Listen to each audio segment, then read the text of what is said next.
안녕하십니까. 다섯 번째 주제, 강의 동영상입니다. 앞에 녹화를 했는데 너무 길어져가지고, 버리고 이제 다시, 녹화를 하고 있습니다. 이번 주제가 이 선교적 해석학인데, 선교적으로 성경 읽기? 뭐 이렇게 될 수 있는데, 좀 어려운 주제인 것 같아요. 여러분들의 이 부분을 어떻게 설명해서 도움을 드릴 수 있을까? 잘 모르겠네요. 어, 먼저 이 선교적 해석학이라고 하는 그 주제가 왜 중요한가 그 부분에 대해서 간단하게 좀 설명을 하는 게 좋을 것 같습니다. 음, 우리가 앞에서 그 앤드류 월스 논문에서도 그 얘기를 했는데요. 그러니까 문화의 포로이자 해방자로서의 복음. 그 아티클에서도 이제 그 두 가지를 얘기했죠. 앤드류 월스가. 이 복음은 문화의 포로이다. 문화라고 하는 상황에 규정이 되고 또 그 상황 속에서 복음을 바라볼 수밖에 없는 한계가 있다. 그렇기 때문에 우리는 토착화 원리를 가지고 선교해야 된다. 또 말씀을 해석하고 설명해야 된다. 동시에 이 복음은 문화에 제한되지 않고 문화를 해방시키고 문화를 변혁시키는 하나님의 그 능력이 그 안에 있다. 그래서 그것은 이제 양보할 수 없는 하나님의 절대적 계시 또는 보편성. 그걸 이제 앤드류 월스는 순례자의 원리라고 했죠. 그래서 이 복음은 이 두 가지 관점을 가지고 우리가 복음을 바라본다, 복음을 전한다. 이제 그렇게 이제 이야기를 했어요. 그래서 이 그 두 가지 하나님의 계시의 절대성, 동시에 그 계시를 담아내는 그릇으로서의 상황, 문화. 이제 이 두 가지를 이제 얘기를 했잖아요. 그러니까 지금 이제 현대 선교학에서 큰 이제 그 고민이기도 하고 이것이 어떻게 보면은 가장 큰 화두인데, 이 절대적인 하나님의 계시를 어떻게 우리의 이 상황이라고 하는 이 한계에서 담아내고 설명하고 전할 것인가. 이제 그런 면에서 이제 선교적 해석학이 이제 그 대두됐다. 이렇게 볼 수 있습니다. 그 두 가지를 어떻게 담아내고 또 우리의 신앙에 또 사역 탐화 선교에 적용할 것인가. 그런 의미에서 이제 이 선교적 해석학은 이 복음주의 선교학에서 피할 수 없는 그런 과제라고 할 수 있습니다. 지난번에 저희가 복음의 번역 가능성 토론할 때도 그게 이제 큰 주제였잖아요. 이 상황에 우리가 제약을 받아서 성경을 해석할 수밖에 없고 성경 자체가 또 그런 상황을 담아낸 상황성을 담아낸 그런 면이 있는데, 그러나 우리는 또 절대적인 하나님을 전하는 자로서 어떻게 할 거냐. 어쨌든 그 두 개 큰 기둥 위에 선교적 해석학이 세워졌다. 그걸 기억하시면 좋을 것 같습니다. 그래서 이제 이 상황성은 뭐 우리가 여러 번 얘기를 했으니까 그 부분은 뭐 어떻게 보면 이제 이해를 어느 정도 갖고 계신다고 할 수 있는데, 이 상황성을 우리가 받아들이면 이제 소위 상대주의에 빠지면 어떻게 하는가? 하나님 계시의 절대성을 우리가 잃어버리면 어떻게 하는가? 우리가 전하는 하나님의 말씀에 대한 확신을 우리가 흔들리면 어떡하나? 이제 그게 이제 또 다른 질문이라고 할 수 있잖아요. 그래서 이제 선교적 해석학에서의 또 다른 주제는 뭐냐면은 상황성을 보완하는 하나님의 계시의 절대성을 어떻게 우리가 설명할 거냐. 그래서 이제 이걸 어떻게 하면 이걸 이제 메타 내러티브라고 하는 표현을 써요. 메타 내러티브. 메타라는 것은 이제 뭐 위에 있는 이런 뜻이거든요. 그래서 이제 성경의 모든 말씀은 그 내러티브죠. 당시의 상황이 담겨져 있고 그 상황을 통해서 하나님이 하시는 하나님의 계시가 있고. 그래서 이제 내러티브라고 그래요. 내러티브라고 하는 것은 스토리죠. 이야기. 그래서 이제 이야기를 들으면 내가 해석하잖아요. 이게 이제 하나의 명제로 우리가 주어지면 명확하게 딱 받아들이면 되는데 스토리를 들으면 그 스토리 안에 있는 의미를 내가 해석한단 말이에요. 그래서 이제 내러티브란 말은 이제 포스트 모더니즘에서 많이 쓰는 말인데 어쨌든 성경은 그 수많은 내러티브들의 집합이다 이렇게 볼 수 있죠. 뭐 물론 그 안에 이제 뭐 하나님의 명령처럼 탁탁 주신 것도 있지만 대부분은 이제 내러티브 이야기입니다. 그래서 이제 그 내러티브라는 게 이제 각자의 상황과 각자의 방향과 해석의 다양성과 뭐 그런 걸 이제 허락을 하다 보니까 성경 전체에 하나님의 계시는 그럼 뭐냐? 그런 질문을 할 때 이제 메타 내러티브라는 개념을 우리가 이야기하죠.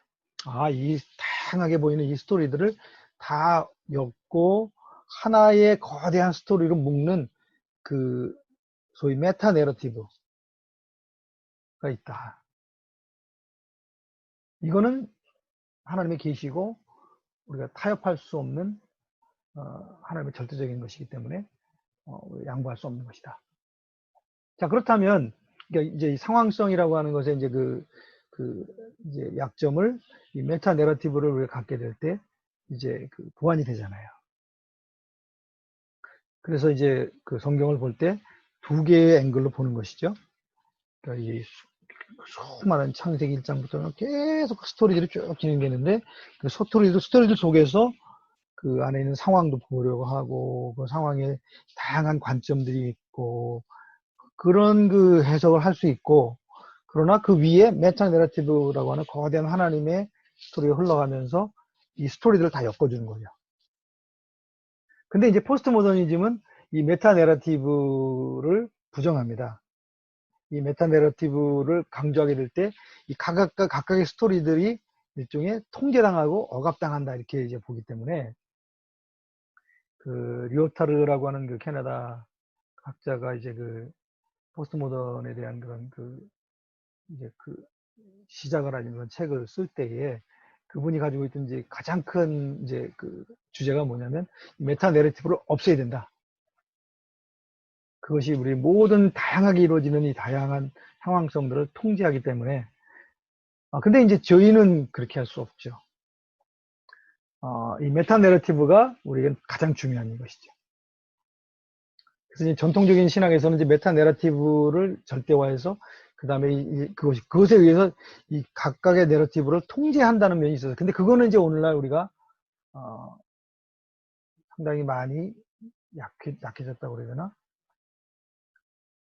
각각의 내러티브 안에 그 다양한 그 해석의 가능성은 열어놓고 그런 면에서는 이제 전통적인 신학으로부터 우리가 어느 정도 다른 이제 걸음을 걷고 있는 것이죠.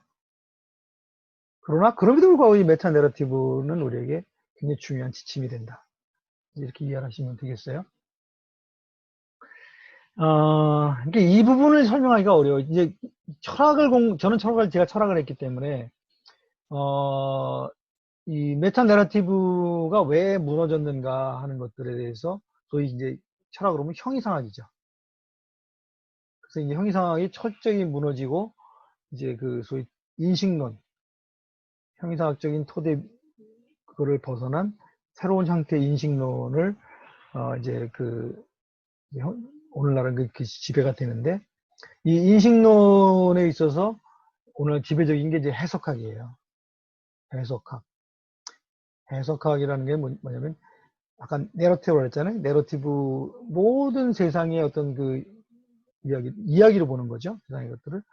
그리고 그 이야기는 내가 해석을 해야 되는 대상이에요. 그래서 내 생각, 내 의지가 상당히 들어가는 거잖아요. 해석이라고 하는 말은. 그래서 오늘날은 이제 그 철학적 해석학은 무슨 말이냐면, 객관적으로 완벽한 진리는 없다는 거예요. 그 객관적인 어떤 실제가 있다는 것도 부정하는 그런 철학도 있지만, 어떤 실제에 대해서 내가 가진 해석이 굉장히 중요한 역할을 한다. 이제 그 해석학의 어떤 그 중요한 그런 그 원리인데, 이제 선교적 해석학, 이렇게 할 때 이제 그 의미는 그런 의미죠. 이 읽는 독자가 해석이 굉장히 중요하다. 근데 이 각자가 해석하면 이게 중구난방이 될 수 있는데, 선교라고 하는 큰 틀에서 나의 각 다양한 해석들의 자유가 보장이 된다. 두 개가 결합된 게 선교적 해석학이다. 이렇게 이해하시면 되겠어요. 자, 그래서 이제 그 선교적 해석학의 가장 큰 그 과제는 메타 내러티브, 다양한 그 이야기의 다양한 해석을 통제하는 거대한 하나님의 원리가 있고, 이 안에 다양한 해석들은 또 그대로 또 허용이 되고, 두 개의 흐름으로 성경을 읽어야 된다. 그렇게 이제 설명하는 것이 이제 선교적 해석학이다. 이렇게 이해하시면 돼요.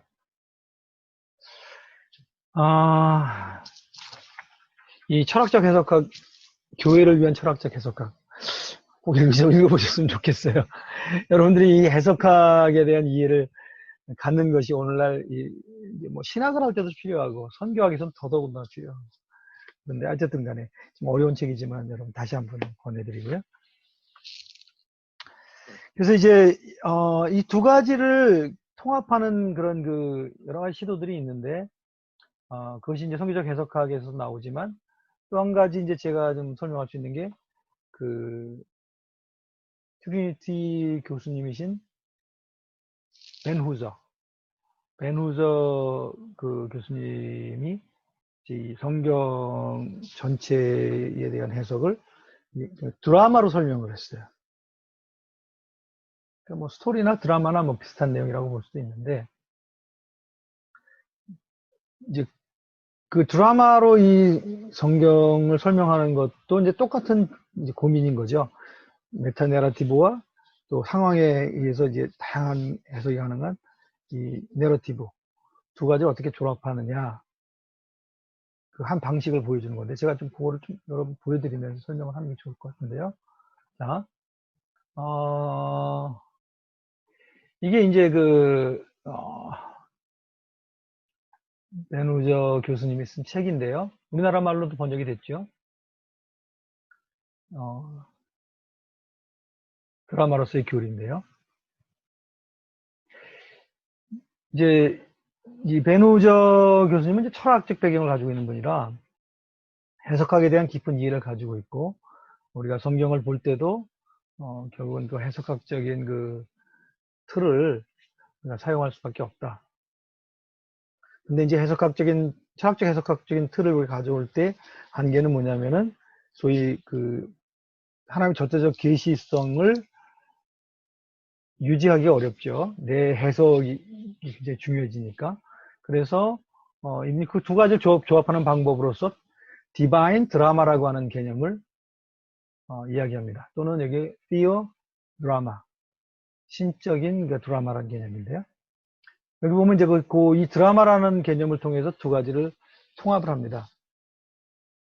자, 보세요.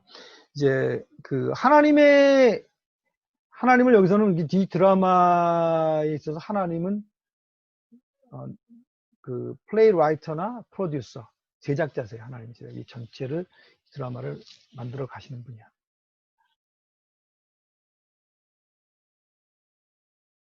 그리고 예수 그리스도는 그 드라마의 메시지죠. 그리고 이 메시지, 예수 그리스도라고 하는 드라마의 메시지는 바이블, 성경에 이제 기록이 되고, 그 안에 예수 그리스도에 대한 메시지 스토리들을 약간 플랫, 이렇게 여러 가지 이렇게 뭐라 그러죠? 그 구조에 의해서 이렇게 흘러가게 하는. 성경에 이제 그것이 담겨져 있고, 그 다음에 이제 홀리 스피릿, 성령은 연출자시죠. 그래서 하나님이 제작을 하시지만 그 실제 그 역적 상황 속에서 그 하나님의 큰 이야기들을 그 드라마로 구현해내는 그 역할은 이제 그 덕령께서 연출을 담당하시고, 그러면 그걸 실제로 그 공연을 하는 사람은 누군가? 그거는 이제 교회와 성도들, 액터죠, 액터. 교회나 하나님의 백성들이 이제 그 하나님이 가졌던 거대한 그 드라마의 그 스토리를 시연해내는 거죠, 무대 위에서. 그러면 그걸 누가 보죠? 아직 하나님 모르는 열방의 백성들이 그걸 보면서 그 드라마를 통해서 제작자이신 하나님의 뜻, 또 그 드라마의 메시지인 예수 그리스도를 만나게 되는 것이죠.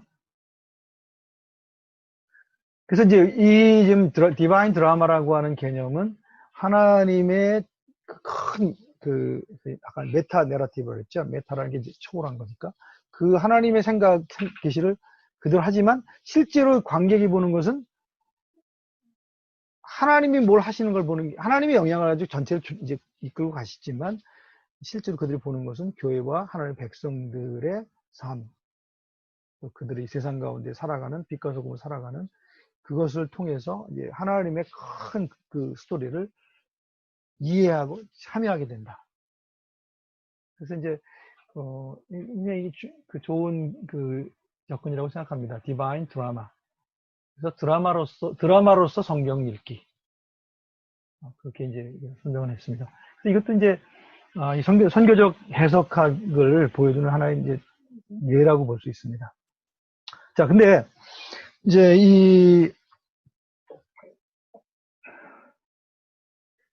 큰 스토리로서 이제 이 하나님의 이야기를 우리가 보는데 그것을 이제 크리스토퍼 라이트는 선교로 이제 설명을 하는 것이죠. 하나님이 얘기하고 있는 큰 스토리는 선교다. 그렇게 이제 설명한 거예요. 큰 스토리. 전체 작은 이 스토리들을 엮어주고 크게 하나의 통일성을 갖게 해주는 그 스토리는 선교다.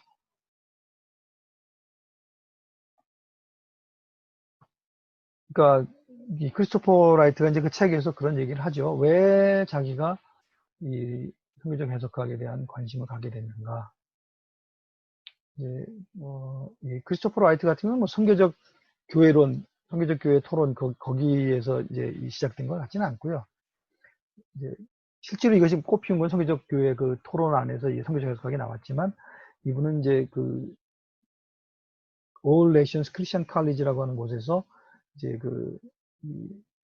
선교학을 가르쳤는데 이분이 맡은 과목 중에 하나가 선교의 성경적 기초 그런 과목이었는데 이제 그 과목을 가르치면서 책에도 나오지만 되게 불만스러웠다는 거예요. 왜 성경 전체가 그냥 하나님의 선교로 설명하면 좋은데 왜 선교라고 하는 개념을 딱 정해놓고 왜 성경에서 몇 가지 뽑아서 그걸 백업하냐. 그래서 이분이 이제 그런 고민을 가지고 뭐 본인이 또 구약학자였기 때문에 신구약 전체를 아우르는 이 선교라고 하는 그 해석 틀을 만들고 그걸 통해 성경 전체가 선교다라고 하는. 그래서 이제 선교 교육할 때도 이 성경적 근거를 찾아내서 설명하는 게 아니라 성경 전체를 쭉 설명하면 선교가 되는 그런 데 대한 이제 질문을 갖고 문제의식을 가지고 이제 이분이 이제 이 공부를 하시게 된 거죠. 그러면서 이분이 이제 전득 그런 그 자기의 문제의식을 풀어주는 하나의 계기 중에 하나가 이제 서론에서 얘기한 것처럼 누가복음 24장 그 44절부터 48절까지인가요? 여러분 한번 나중에 한번 읽어보세요. 제가 한번 읽어드려 볼게요. 여기 보면 예수님이 이제 부활하시고 난 다음에 제자들하고 한 40일을 계셨잖아요. 그때 이제 구약 성경이죠. 구약 성경 전체를 쭉 설명하면서 구약 성경 전체를 관통하는 메타 내러티브, 그 큰 스토리가 뭔지를 설명을 하셨어요. 크리스토퍼 라이트 표현에 의하면 예수님의 구약 해석학 강의, 구약을 어떻게 해석해야 되냐 강의를 이제 했는데 44절에 보면요. 또 이르시되 내가 너희와 함께 있을 때에 너희에게 말한 바 곧 모세의 율법과 선지자의 글과 시편에 나를 가리켜 기록된 모든 것이 이루어져야 하리라 한 말이 이것이라 하시고, 그러니까 율법, 선지자의 글, 시편은 이제 구약 전체를 의미합니다. 그것이 이제 메시아로서 예수 그리스도, 예수가 어떻게 오실 것이고 어떻게 돌아가시고 그 돌아가심의 의미는 무엇이고, 소위 이제 우리가 구속사적, 기독론적인 그 구약 해석을 쭉 설명을 하셨다는 거예요. 그러고 나서 47절에 보면 또 이 기독론적 또는 메시아로서의 구속사적 구약 성경 설명과 함께 또 한 가지 관점이 있는데, 그의 이름으로 죄사함을 얻게 하는 회개가 예루살렘으로부터 시작하여 모든 족속에 전파될 것이 기록되었다. 구약에 그렇게 기록되었다. 그러니까 모든 족속 열방에게 전파되는 것에 대한 스토리, 그것이 구약 전체의 스토리다. 그래서 이건 선교학적으로 미셔널리라고 이렇게 이제 그 책에 썼는데, 선교학적으로, 그러니까 예수님이 소식 구약 해석학 강의를 통해서 구약을 해석하는 두 개의 큰 스토리가 있는데, 하나는 메시아로서 예수 그리스도에 대한 구속론적인 스토리, 또 하나는 그렇게 해서 이루어진 하나님의 구속이 어떻게 모든 족속에게 전파되고 퍼져나갈 것인가에 대한 기록. 그 이제 선교적 해석 두 개 틀이 있다는 거예요. 이제 아마 이분은 그 저자가 쓴 글을 봐가지고는 이걸 통해서 딱 자기가 예수님이 그 선교적으로 이것을 구약 성경 전체를 설명하셨다면 우리도 그렇게 하면 되지 않냐.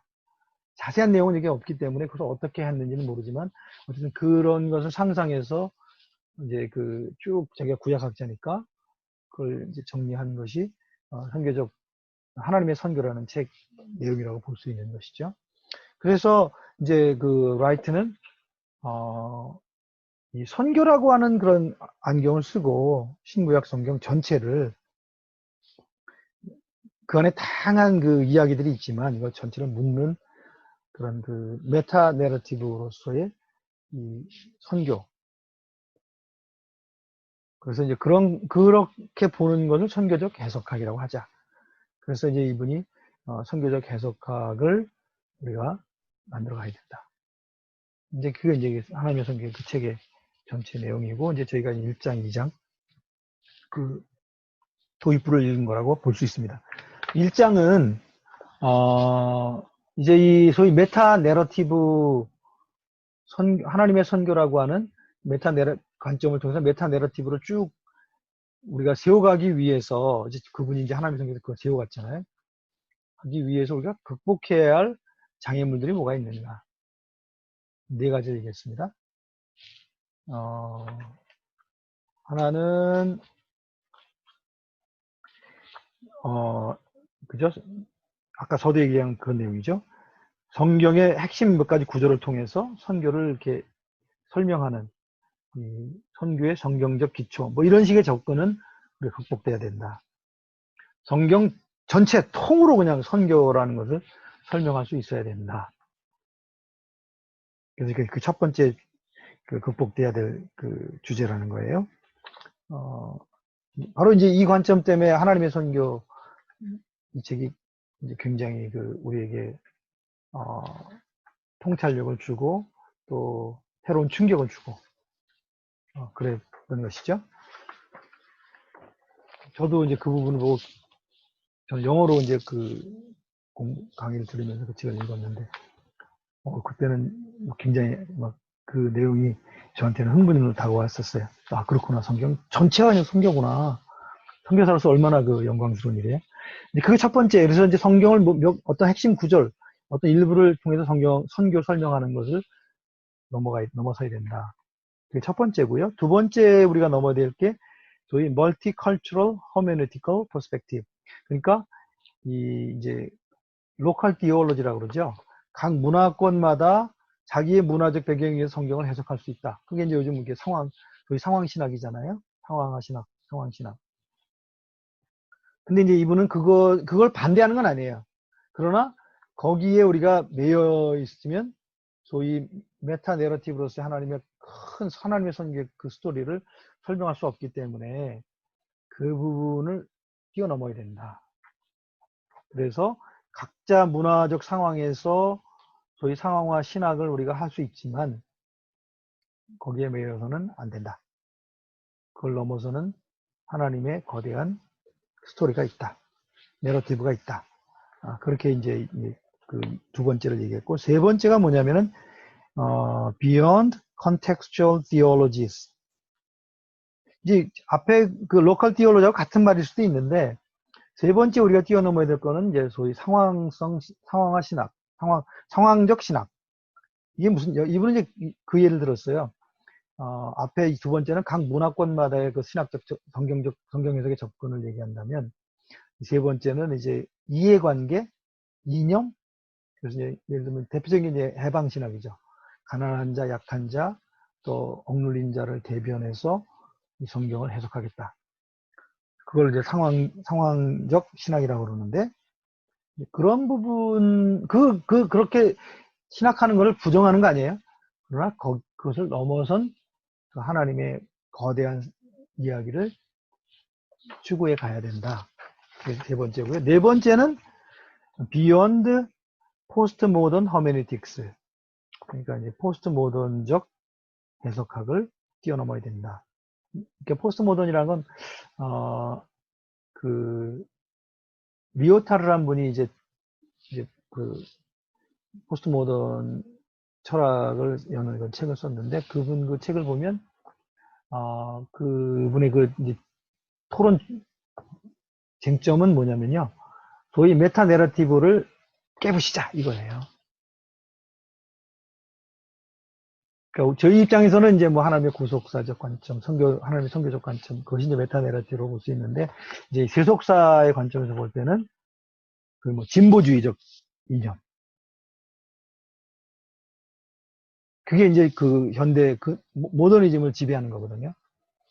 이 문명은 더 계속 발전하고 궁극적으로 더 발전하고 그다음에 그 발전에 앞선 돼 있는 그 문명이 뒷 문명을 이끌어가야 된다. 그래서 뭐 서구 문명이 발전된 진화된 좀 더 앞선 문명이니까 뒤를 끌어간다. 그래서 이제 뭐 제국주의나 식민주의 같은 게 정당화됐잖아요. 그래서 이제 이런 진보 사상 같은 경우 그것이 이제 일종의 메타 내러티브로 역할하는 것을 뭐 반대한다든지 또는 합리주의, 이성주의 그것이 이제 모든 지식을 통제하는 거대한 하나의 기준이었거든요. 오늘날 포스트 모던에서는 합리주의가 절대적으로 생각하지 않죠. 이성을 따라 사는 것만이 최고다 이렇게 말하지 않죠. 그래서 이제 그런 것들을 다 소위 메타 내러티브를 다 부수자. 그게 이제 그분의 이제 포스트 모던 철학의 어떤 모토였는데 그 말이 받아들여져서 이제 포스트 모더니즘이 생긴 거잖아요. 근데 이제 이 크리스토퍼 라이트는 아니다. 우리 기독교적 성경적 입장은 메타 내러티브가 있기 때문에 이 포스트 모던적 사고를 뛰어넘어서 이분 표현하면 그랜드 내러티브를 추구해야 된다. 그래서 네 가지를 이제 뛰어넘자고 해야 된다. 이제 궁극적으로 지향하는 거는 우리는 각각의 그 내러티브를 부정하지 않지만 메타 내러티브도 함께 가야 된다. 그게 이제 1장에 이분이 얘기하는 주제고요. 2장에서 얘기한 거는 뭐냐면은 성교적 해석학의 형성. 그래서 shaping a missional hermeneutic. 그래서 이제 이분은 성교적 해석학이 아직 이제 초기이기 때문에 그걸 어떻게 우리가 쉐이핑 할 거냐, 모양을 만들어 갈 거냐. 지금 다 이제 만들어진 건 아니에요. 성교적 해석학은 이분 관점에서 볼 때는. 그래서 이제 시작하는 과정인데 어떻게 그것을 만들어가는 토대를 만들어 갈 거냐. 2장에서 이제 그걸 얘기를 했어요. 근데 이제 이 부분이 저도 여러 번 읽었는데도 이해가 안 되는 부분이 아직 있는데 제가 이해한 걸 여러분 설명을 드리면 여기서 네 가지 정도의 그 큰 선교적 해석학을 쉐이핑하기 위한 모양을 만들어가기 위한 기본적인 원칙이라고 할까요? 관점이라고 할까요? 뭐 이런 것을 이제 네 가지 얘기했어요. 나중에 이제 자세히 읽어보시면 그 네 가지를 이제 쭉 이해하실 수 있는데, 첫 번째는 뭐냐면은,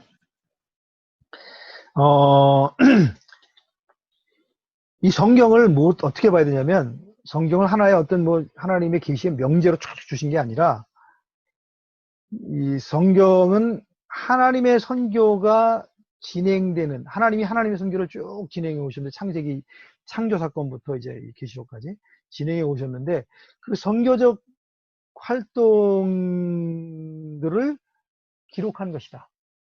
그래서 성경 전체는 하나의 선교적 현상이다.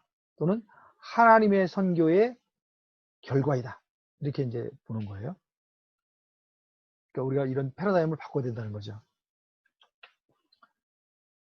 그래서 57페이지인가에 보면 이런 말을 했어요. 성경의 글들 자체가 하나님의 궁극적 선교의 산물이며 증거다. 그래서 이제 우리가 성경을 볼 때 하나님의 선교가 진행되어 온 과정을 기록한 것이구나 라고 봐야 된다는 거예요. 예전에 우리가 그렇게 안 봤잖아요. 보셨나요? 어쨌든 이분이 이제 생각할 때는 이거는 패러다임 시프트가 필요한 영역이다. 성경을 볼 때 하나님의 선교를 해가는 과정을 기록한 내용이다. 그래서 그 다음에 또 하나는 이제 그런 성경을 기록하게 되는 과정 자체도 선교적이다. 이렇게 얘기를 했어요.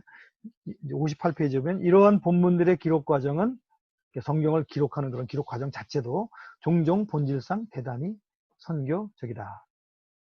많은 본문은 하나님의 백성이 하나님의 계시를 이해하고 살아내며 세상에서 하나님의 구속 활동을 행하는 과정에서 겪은 투쟁과 갈등과 고통에서 나온 것이다.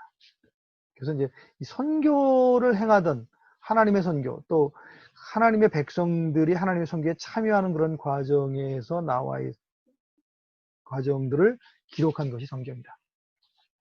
그런 관점으로 봐야 된다는 거예요. 뭐 신약은 좀 더 명확하죠. 바울의 서신서라든지 사도행전이라든지 그거는 이제 그 성령의 인도하에 선교가 진행되는 과정에서의 그 결과 또는 그 과정을 이제 기록한 것이 이제 신약 성경이잖아요. 서신서도 그렇고요. 그런 면에서 성경을 선교적 하나님의 선교의 산물, 하나님의 선교의 현상에 대한 기록. 그게 이제 첫 번째 이제 우리가 기억해야 할 관점이고요. 선교적 해석학을 위해서 또 하나 이제 기억해야 될 게 뭐냐면은 성경적 권위와 선교라고 얘기를 했어요. 이 두 번째 주제는 여러 번 읽었는데 정확히 100% 제가 딱 그 내용을 캐치했다고 보기는 어려운데 아마 이런 내용인 것 같아요. 이 선교라고 하는 하나님의 선교라고 하는 이 메타 내러티브가 그랬잖아요. 그것이 하나님의 절대적 계시를 담는 하나의 메타 내러티브가 있는데 이 메타 내러티브를 하나님의 선교를 우리가 갖고 그 관점을 가지고 성경을 보게 될 때 성경이 하나님의 계시로서의 권위를 그대로 유지하고 드러낼 수 있다. 이런 의미라고 저는 봅니다. 여러분도 한번 읽어보시면 제 해석이 틀릴 수도 있으니까 성경적 권위를 지켜주고 받쳐주는 것이 바로 하나님의 선교라고 하는 그 메타 내러티브 거기에 대한 이해라는 거예요.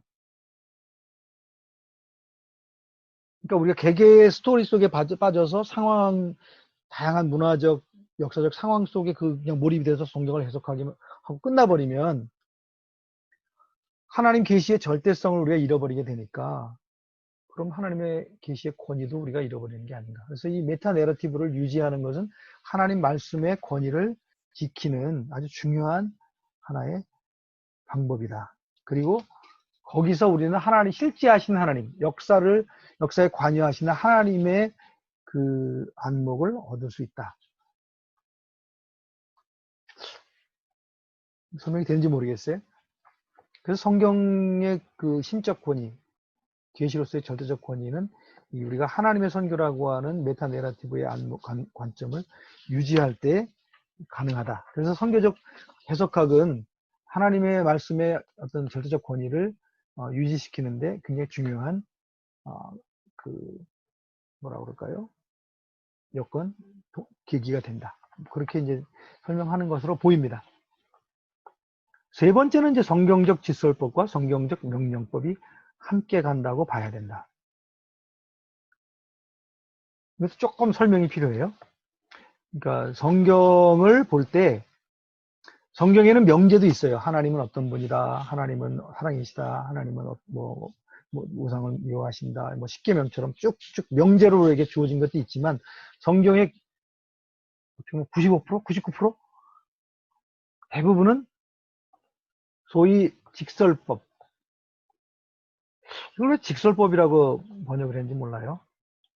indicative라고 하는 그 아마 영어로 되어 있는 것 같은데, 그러니까 하나님이 어떤 분이라는 것을 설명하는 것, 하나님이 하신 일이 어떻다는 것을 설명하는 것, 그걸 이제 직설법이라고 이제 했습니다. 그래서 직설법과 또 하나는 하나님이 명제로서 우리에게 명령한 게 있잖아요. 두 가지 같이 하는데 저희는 이 명령한 것 중심으로 성경을 봐요. 십계명, 지상명령, 뭐 이거 하지 마라, 이거 해라. 그게 중심으로 성경을 많이 해석하고 이 스토리들은 그냥 그 하나의 배경 뭐 이렇게 이제 보는 경향이 있는데 이제 그 크리스토퍼 라이트는 성경적 해석학이라 하면 이 두 개 다 하나님의 선교라고 하는 관점으로 같은 무게를 가지고 봐야 된다. 그렇게 설명을 하는 것입니다. 이제 그게 이제 왜 중요하냐면요. 이 하나님이 이 세상 가운데 행하시는 하나님의 거대한 그 일하심이 있잖아요. 직설법으로 우리가 설명한 거. 그게 어떻게 보면 하나님의 선교를 더 잘 설명하거든요. 구체적인 명령이나 명제보다. 그래서 우리가 하나님의 선교의 관점으로 선교적 해석학을 보려고 한다면 소위 성경적 직설법이라고 하는 그 영역들 속에서 하나님의 거대한 선교의 원리들을 찾아내야 된다. 뭐 이제 그걸 강조하기 위해서 이렇게 쓴 것 같아요. 그래서 이제 예로 든 게 두 가지죠. 그 더 많이 있지만 그 중에 하나가 뭐냐면 출애굽기 19장에 있는 말씀. 출애굽기 19장 3절부터 6절까지 말씀은 이제 뭐에 관한 거냐면 이스라엘이 선교적 존재라고 하는 것을 아주 전형적으로 보여주는 하나님의 말씀이에요. 거기 보면 이제 이스라엘 너는 제사장 나라가 되고 뭐 거룩한 백성이 되고 이제 그런 그 선교적 명령이 나오거든요. 제사장 나라가 된다는 게 왜 선교적 명령이냐? 제사장 역할이 뭐예요? 하나님과 백성들 사이에 중간에 서서 중재하는 역할이잖아요. 그것처럼 이스라엘이라고 하는 나라가 하나님과 하나님 모르는 열방의 중간에 서서 연결해주고 하나님의 선교 안에 이 열방이 들어오게 하는 창구 역할을 해야 된다라고 하는 그 의미에서 제사장 나라 이렇게 말씀하신 거거든요. 그러니까 그거는 이제 선교적 명령이라고 볼 수 있죠. 그러나 그 앞에 세 구절은 뭘 설명하냐면 내가 너에게 어떤 하나님이고 어떻게 무엇을 했고 너희들 그렇게 하기 위해서 너희들에게 어떤 존재로 내가 함께하고 있고 뭐 이런 설명을 쭉 하셨단 말이에요. 이제 그 부분은 이제 성경적 직설법이라고 이제 이번에 얘기한 거예요. 근데 이것도 똑같게 6절에 있는 그 명령만큼이나 하나님의 선교적 그 관점, 메타내러티브의 중요한 부분을 담당한다. 그래서 두 가지를 같은 무게로 볼 줄 알아야 된다. 보는 안목을 키워야 된다. 또 하나 이제 지상명령에서도 마찬가지죠. 마태복음 28장에 보면 18절에 예수님이 먼저 얘기하시잖아요. 하늘과 땅의 모든 권세를 내가 받았다. 그건 명령이 아니죠. 하나님의 상태를 설명하는 거잖아요. 예수님의 상태를. 그런데 그걸 이제 직설법이라고 본다면 그 19절, 20절에 보면은 이제 명령이죠. 너희는 가서 뭐 제자 삼고 내가 뭐 가르쳐 지키게 하고 뭐 이제 그런데 두 가지가 다 하나님의 선교로 성경을 보게 하는 중요한 관점이라는 것입니다. 자, 그래서 이제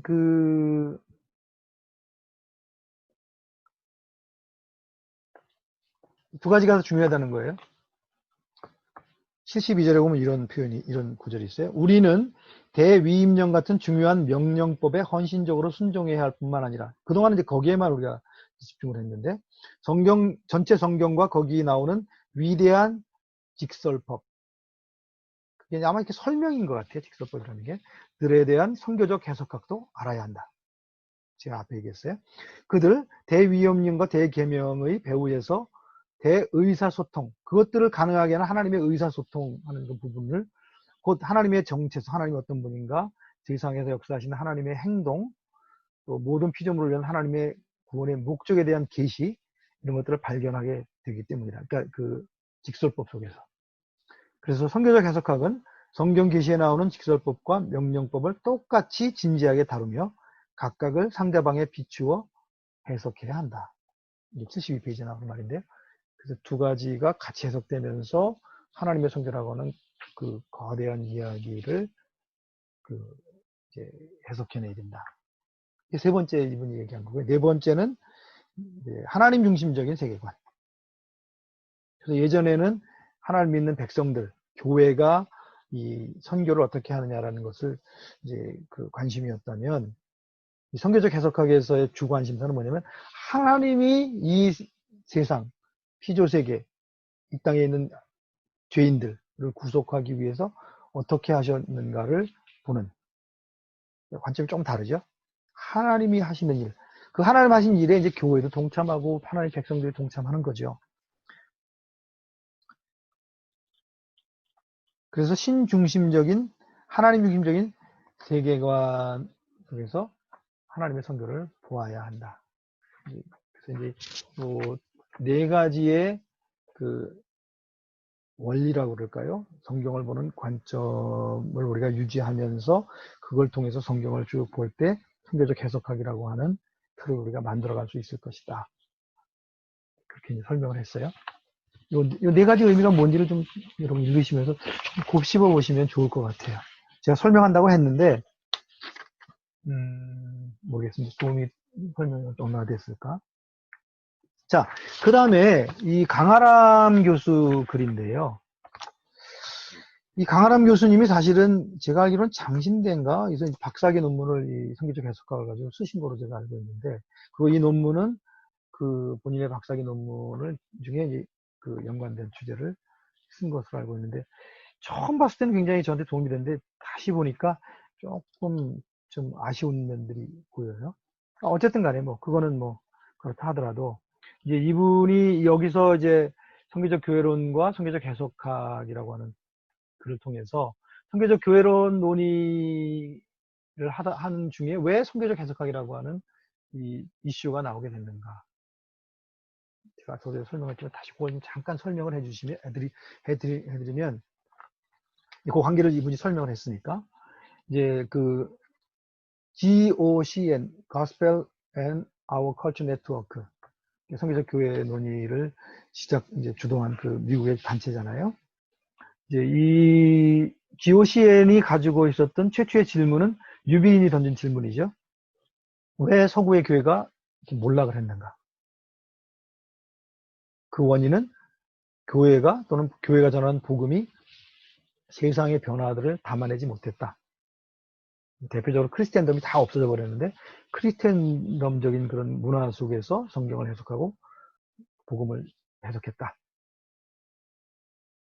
거기에 대한 질문을 던졌고, 그래서 이제 그렇다면 세상을 바꿀 수는 없는 거니까 그러면 우리가 가지고 있던 크리스티안덤의 기초에서 했던 성경 해석을 어떻게 이 세상을 지금 이미 저 멀리 가 있는 세상을 담아내는 그런 모습으로서의 성경 해석 또는 복음을 우리가 회복할 거냐.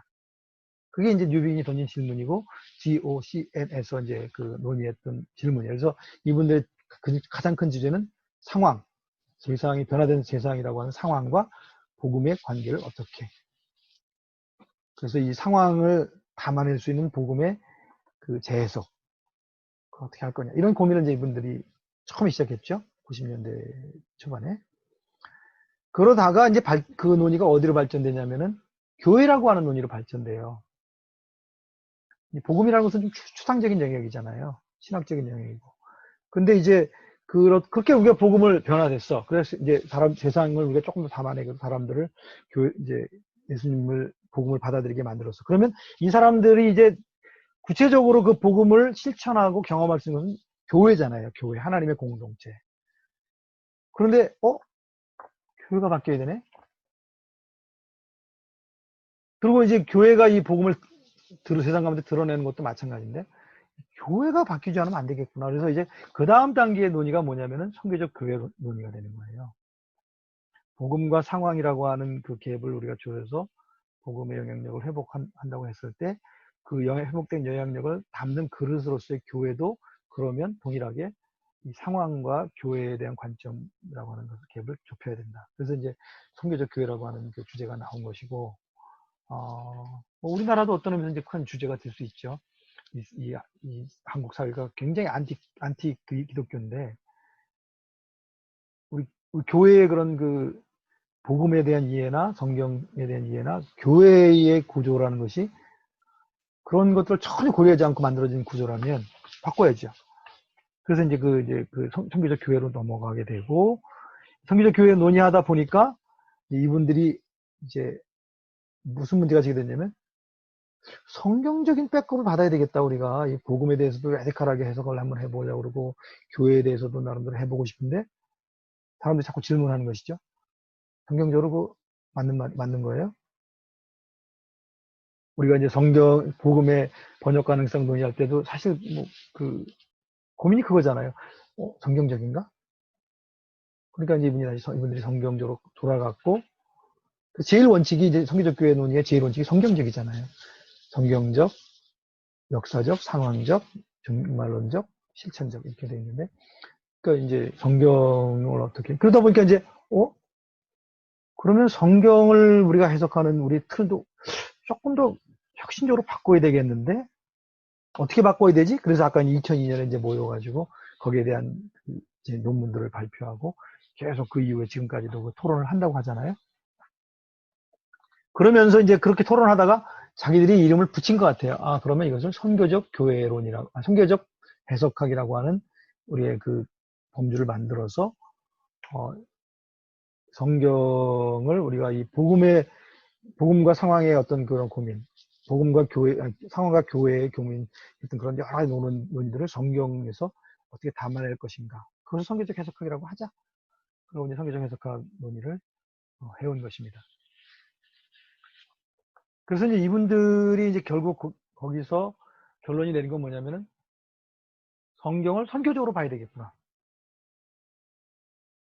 왜냐하면 그 상황과 복음에서도 제일 큰 이슈가 뭐냐면 크리스찬덤이 없어졌기 때문에 이제는 우리가 선교적으로 이 교회의 본질을, 그러니까 복음의 본질을 회복해야 되고, 교회의 본질도 우리 교회 본질이 원래 선교적이었구나. 그렇게 이제 이걸 찾아갔단 말이에요. 근데 성경 해석도 선교적으로 가야 된다. 그래서 이제 그 부분을 이제 논의가 되면서 선교적 해석하기 이제 논의됐고, 뭐 이제 그 2005년에는 크리스토퍼 라이트도 부르고, 또 2014년인가요? 그 자료를 보면 톰 라이트 같은 영국 학자도 불러서, 그분이 뭐 선교적 교회 뭐 이런 쪽에 깊이 몰입된 관련된 분은 아닌데도 불러다가 이제 그분이 가지고 있는 그 신약학자로서의 그런 안목, 그거를 이제 자기들이 가지고 있는 성경 해석에 대한 고민들과 어떻게 접목하느냐, 뭐 이런 이제 작업을 계속 하고 있는 것입니다. 그래서 이제 지금 강아람 교수는 여기 보면은 그 논문이 어딨네? 여기 보면은 이제 그 2011년에 헌스버거라고 하는 그 분이 Proposals for Missional Hermeneutics Mapping a Conversation, 그러니까 뭐 번역을 하면은 이 선교적 해석학을 위한 제안, 그동안의 대화를 그려보다, 뭐 이런 뜻이에요. 매핑을 뭐 그려본다, 또는 그 윤곽을 정해본다 이런 건데, 이제 제가 이해하는 이 논문에 이제 강아람 교수는 이 논문을 거의 뭐 그대로 여기다 그 번역을 해서 물론 자기 글로 썼지만은 그렇게 하셨는데, 이분이 이제 헌스버그가 이제 2002년부터 이분들이 토론을 하기 시작했다고 그랬잖아요. 2011년이면 한 10년을 이제 자기들 토론한 내용들을 가지고 그때 발표된 사람들이 굉장히 다양한, 뭐 크리스토퍼 라이트도 그렇고 여러 사람이 이제 어떻게 선교적으로 성경을 볼 것인가라는 그 논문을 발표했는데, 그 논문들을 쭉 정리해서 4가지 카테고리로 설명을 한 것입니다. 지금 강아람 교수가 정리한 것은요. 그래서 그 내용을 이제 설명을 했는데, 이제 제가 이해한 것을 여러분께 말씀드리면 여러분들을 이해를 돕기 위해서 첫 번째의 그 흐름은 뭐냐면은 선교적 해석학이라는 게 아직은 이제 만들어지고 있는 과정이라고 그랬잖아요. 그래서 쉐이핑이라는 단어 썼다고 그랬잖아요. 크리스토퍼 라이트도. 그러니까 이제 지금 이제 막 만들어지는 과정이니까 그런 가운데 제시되는 의견들이 네 가지 경향을 이제 얘기를 했어요. 그 중에 첫 번째 흐름은 뭐냐면 크리스토퍼 라이트가 제시한 방향성이다. 그거는 뭐냐면 성경을 하나의 그 메타 내러티브로 해서 하나님의 선교라고 하는 그 큰 관점을 제시해서 그 관점으로 성경을 해석한다. 그래서 그 성경을 해석하는 큰 틀을 만들어가는 것. 이제 크리스토퍼 라이트는 이제 하나님의 선교로 되는데요. 그것을 선교적 해석학의 하나의 중요한 흐름이다. 그렇게 설명을 했습니다. 그래서 아까 이제 그 벤 후저가 얘기하는 디바인 드라마도 그런 관점이잖아요. 그 드라마라고 하는 근데 드라마의 내용은 예수 그리스도다. 이제 벤 후저는 여전히 이제 기독론적인 구속사적인 그런 이제 관점으로 그 드라마를 설명했는데 어쨌든 간에 이제 그 전체 큰 그 스토리를 묶어주고 통일시키고 해석하는 틀을 만드는 것. 그것이 선교적 해석학의 과제고 선교적 해석하게 하려고 하는 그 목표다. 그렇게 설명을 했어요. 마이클 고인도 그걸 보면은 그것이 이제 그 성경을 뭐라고 설명했냐면은 열방의 빛을 그 책을 보면 하나님이 이 열방을 구원하기 위한 하나님의 선교의 이야기. 그래서 하나의 거대한 하나님 선교의 이야기로 이제 마이클 고인도 열방의 빛이라는 책에서 그렇게 설명을 합니다. 뭐 리차드 보컴의 그 성경과 선교 그 책도 여러분 꼭 읽어보시면 좋은 책인데 그 책도 보면은 성경을 하나의 선교적 스토리로 쭉 설명을 합니다. 이제 그 내용은 조금씩 달라요. 그래서 이제 첫 번째는 이 하나의 거대한 스토리로서 성경을 해석하는 그래서 그 큰 스토리를 다듬는 또는 큰 스토리로서 해석하는 그런 틀을 다듬는 그걸 선교적 해석학의 아주 중요한 한 경향이다. 이렇게 설명을 했고요. 두 번째는 이건 비슷한 얘기인 것 같아요. 선교적인 목적이라는 관점에서 성경을 해석하는 것이에요. 이 첫 번째 크리스토퍼 라이트하고 크게 다를 것 같지 않은데 이것도 이제 거대한 하나의 스토리로 보는 건 맞아요. 근데 이제 이 두 번째 관점은 뭐냐면은 이 해석의 틀을 만드는 것에 관점이 있는 게 아니라 이 스토리가 어떻게 하나님의 백성들을 세워왔는가를 연구하는 거예요. 그 차이가 좀 아시겠어요? 그래서 이제 그걸 이제 선교적 공동체의 형성이라고 하는 관점에서 이 성경의 스토리를 성경의 뭐라고 그럴까요? 그 기록들을 쭉 메시지를 연구해 가는 것. 큰 그림에서 두 개는 첫 번째, 두 번째 비슷해요. 하나의 성경을 거대한 스토리를 본다는 면에서. 하나는 그 스토리를 해석하는 틀에 대해서 관심을 갖고 또 하나는 그 스토리가 무엇을 지향하느냐라고 하는 관점에서 소위 포매티브, 그 영어로는 포메이티브라는 용어를 썼는데 그 어떤 것을 형성해 가느냐 그 스토리가 거기에 초점을 맞췄다는 그 차이만 있어요. 근데 어쨌든 둘은 제가 보기엔 하나를 묶어도 되고 세 번째는 이제 아까 제가 크게 그 성경적 해석학에 두 개의 기둥이 있다고 그랬잖아요. 하나는 그 전체를 하나님의 계시로 묶는 거대한 이야기. 또 하나는 그렇지만 각 그 성경의 그 이야기들은 하나의 상황 속에서 형성된 선교적 하나님 활동을 기록한 그 상황, 문화 또는 역사적 상황 속에서 된 이야기. 이렇게 이제 됐잖아요. 그래서 이제 그 세 번째 관점은 이 상황성에 강조점을 두고 성경을 해석하는 것. 예를 들면은 지난번 읽으신 것 중에 딘 플레밍의 그 골로새서를 분석한 거. 골로새서라는 지역의 상황 속에서 제기되는 문제를 바울이 다뤘고 그 문제를 속에서, 물론 보편적인 그런 하나님의 계시를 거기서 다시 끌어냈지만, 어쨌든 그 상황 속에서 그 부분을 어떻게 다뤘는지, 그리고 다뤄진 내용을 어떻게 기록했는지, 그렇게 봤는데, 그리고 이제 그 독자가 또 그것을 볼 때도 내가 가진 상황 속에서 그 말씀을 보잖아요. 남미에서는 약자들, 고난당하는 자들의 관점이 중요하니까 해방신앙 이런 게 나오고, 그죠? 각 지역마다 자기의 그 상황 속에서 그 성경을 해석하게 되는데, 그런 관점에서 이제 선교적 해석학이 상황에 의해서 상황을 담아내는 성경 해석,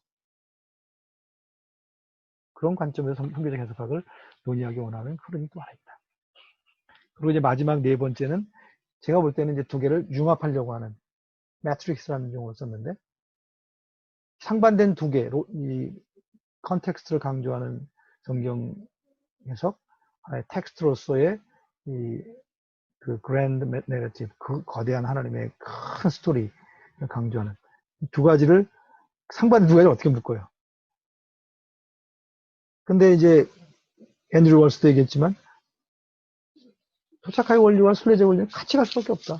그래서 이 두 가지, 그러니까 이 마지막 네 번째 관점은 두 가지 관점들이 따로 있는 게 아니라 하나로 묶여서 성경을 해석하는 두 개의 틀이 돼야 된다. 제가 볼 때는 이 네 번째 관점으로 갈 거예요. 그렇다고 봅니다. 그래서 이제 제가 이제 강아람 교수님에 대해서 조금, 이걸 좀 더 발전적으로 이걸 만약에 글을 쓴다면 이 헌스버그 내용을 그대로 그냥 이렇게 옮기지 말고, 제가 이렇게 봤을 때는 두 개의 큰 흐름으로 이걸 헌스버그 얘기는 하지만 두 개의 큰 흐름으로 요약을 하고, 그러나 결국은 이것은 매트릭스, 이게 두 개가 통합되는 형태로 갈 수밖에 없을 것이다. 그게 이제 아까 제가 말씀드렸던 그 보컴의 성경과 선교라는 책에서 보면은요, 이 특수성에서의 로또 보편성으로의 진보. 그래서 이제 두 가지가 다 같이 공존하는. 그러나 이 보편성이 특성을 억압하지 않는, 공존하는 그런 것을 이제 거기 그 책에서 얘기를 했고, 데이비드 보시 같은 경우도, 이제 그 담대한 겸손 또는, 겸손한 확신. bold humility라는 그 용어를 썼죠. 그래서,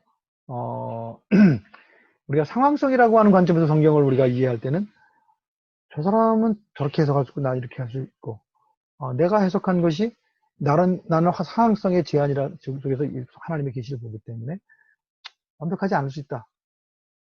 그런 마음으로 이 복음을 전하는, 그러면서 겸손해야지 우리가. 그러나 그렇다고 해서 하나님의 절대적 계시, 내가 겸손해야 된다 그래서 하나님 절대적 계시까지도 이것도 뭐 그냥 틀릴 수도 있어 이렇게 말할 수는 없잖아요.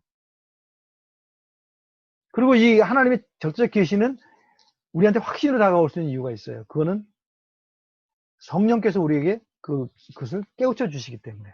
지금도 하나님 부활하신 그리스도께서 살아계셔서 우리를 가르치고 계시잖아요. 초월적 진리를 우리한테, 전적 진리를 주신단 말이에요.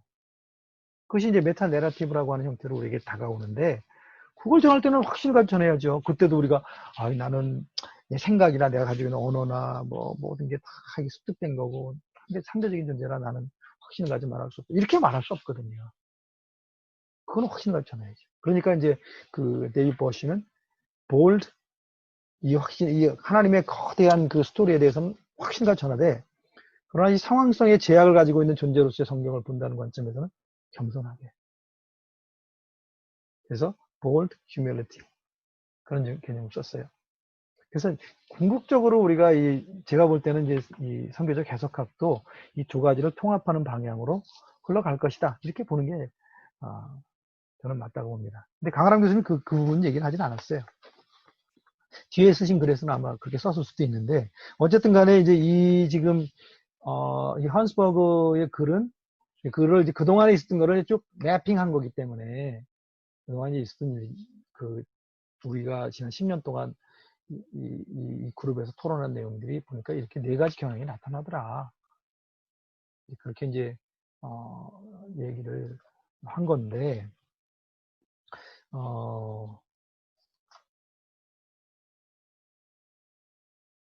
그래서 이제 지금 이것이 종합이 되고 통합되는 형태로 아마 선교적 해석학이 나아갈 텐데, 아직도 이게 초기 단계니까 확정된 어떤 것은 아니지만 그런 것들을 통해서 저희도 이제 저희 한국적 상황에서 고민해 볼 수 있겠죠. 이거는 어떤 의미에서는 뭐 저희도 함께 같이 고민해야 되는 그런 부분이라고 볼 수 있습니다. 그리고 이제 그 상황성이라고 하는 측면에서는 뭐 서양에서 발전된 그 논의가 꼭 절대적인 것이다 이렇게 말하기도 어렵고요. 그래서 우리 상황에 맞는 우리 상황과 또 보편적인 그 거대 담론속이라고 하는 거대한 스토리는 그대로 우리가 같이 공감을 하되 우리 상황 속에서 이것이 어떻게 그 스토리하고 통합이 되는가 뭐 이런 것들은 뭐 한국 선교사로서 아주 고민을 더 해봐야 되겠죠. 뭐 대충 이제 뭐 이런 정도의 이야기인데 제가 결국은 시간을 길게 잡았네요. 짧게 한다고 해도 길어지네요. 자, 그래서 토론 질문은 제가 나중에 몇 가지 드리겠습니다. 이 하나님의 선교라고 하는 틀로 크리스토퍼 라이트가 이제 그 성경 전체를 설명한다고 그랬는데 크리스토퍼 라이트도 거기 썼어요. 마치 지도처럼 완벽하지 않다. 왜곡이 일어날 수밖에 없다. 그러나 이것이 없으면 우리가 하나님의 절대적인 계시로서의 어떤 그런 권위도 유지하기 어렵고 또 성경 전체를 하나의 통일된 스토리로 특히 포스트 모던 이런 상황성이 강조되는 이런 상황 속에서 우리 성경 해석의 어떤 그런 그 선명성을 유지하기 어렵다. 근데 그 뒤에 그렇게 얘기했잖아요. 그래서 지도로 이게 그 실제 그 자체는 아니다. 왜곡도 있고 오류도 있고 그러나 그럼에도 불구하고 이걸 통해서 이렇게 성경을 보는 것이 설명하는 것이 성경적 해석학으로서 난 타당하다고 본다 이렇게 얘기했는데 뭐 그런 걸 보면 평가를 한번 제가 질문을 드린다든지 또 아까 제가 말씀드렸지만 상황성과 절대적 계시로서의 보편성 두 가지를 어떻게 우리가 결합하지? 담대한 확신과 나도 틀릴 수 있다는 겸손? 뭐 어떻게 우리가 통합해서 하나의 어떤 정경을 보는 안목을 만들지? 데이비 보시도 이제 그 질문 던졌지만 어쨌든 뭐 그 질문도 제가 한번 던져보려고 생각하고 있고요. 그 다음에 이제 실제로 우리 사역 현장 속에서 이런 성경적 해석학에 입각한 성경 읽기라는 게 뭐냐? 하나님의 성경 이 책에서 이제 하나의 예를 우리가 볼 수가 있는데 거기에는 이제 뭐 장단점도 줄 수 있고 이런 부분에 대해서 이제 제가 질문을 좀 던지려고 합니다. 그래서 여러분들 그런 질문을 가지고 좀 읽어보시고 좀 어려운 과제들에서 죄송해요. 그러나 여러분들 이거 극복하고 이 부분들을 이렇게 완전한 이해를 가지고 가지 않으면 아마 여러분들이 선교 환각 박사로서 어떤 그 자기의 어떤 학문적인 영역들을 펼쳐가는데 중요한 기반을 빼고 가는 것이다 이렇게 생각하시면 좋을 것 같아서 이 부분은 뭐 우리가 반드시 뛰어넘어야 될 과제니까 제가 이 질문을 드린 것이고 또 다음 주 월요일 날 저도 제한적인 이해지만 제가 이해한 건 나누고 여러분들도 또 여러분들의 이해를 같이 나누면서 조금 더 이해를 넓혀가는 그런 기회를 가졌으면 좋겠습니다. 뭐 제가 짧게 한다고 했는데 결국은 그래도 1시간 한 것 같은데 아까 처음에 한 건 1시간 반 했거든요. 자, 이 정도 하겠습니다. 여러분들 그 리딩에 이해에 도움이 됐으면 좋겠고 또 월요일 날 뵙겠습니다. 네, 이상 하겠습니다.